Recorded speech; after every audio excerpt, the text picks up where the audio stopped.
Friends, જ્ઞાન ઝલકમાં હું શુક્લા માધવી આ બધાનું ફરીથી સ્વાગત કરું છું। આજે મહત્ત્વની અપડેટ્સ આપવાની છે અને અપડેટ્સ ઉપર આપણું ધ્યાન ફોકસ કરીએ તો મહત્ત્વની પૂર્ણ અપડેટ્સ 3 છે મિત્રો। એક છે દિવ્યાંગજનોની ભરતી છે, ખાસ છેલ્લે એક સરસ મજાની બીજી અપડેટ્સ આપવાની છે, એટલે ધ્યાનપૂર્વક આખો વિડીયો જોજો, એક પણ અપડેટ સ્કીપ ન કરતા।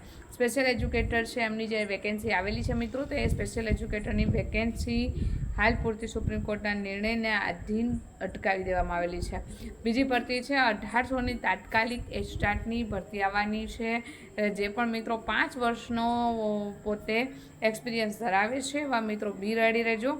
અને ત્રીજી જે મહત્વપૂર્ણ અપડેટ છે, આ જ વિડીયો માટે ખાસ બનાવેલો છે વિડીયો, એવી અપડેટ છે જ્ઞાન સહાયકોની ભરતી બાબતે।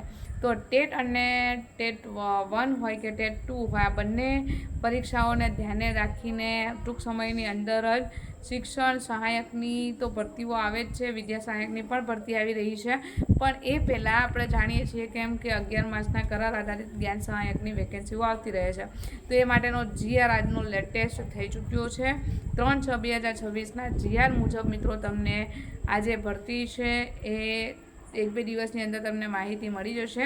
એક જિલ્લાની અંદર જ તમારે એપ્લિકેશન કરવાની છે, જે તે જિલ્લામાં તમે જ્ઞાન સહાયક બનવા ઈચ્છો છો ત્યાં તમારે અરજી કરવાની રહેશે।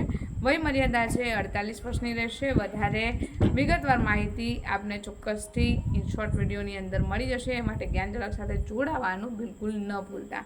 Thank you so much and all the best for your preparation, કારણ કે આગામી ટાટ બંને પરીક્ષાઓની મેન્સ બાકી હોય ત્યારે આપ બધા જ એક નિર્ણય સાથે આગળ વધી રહ્યા હોય, તો એની માટે ઓલ ધ બેસ્ટ બધા જ મિત્રોને।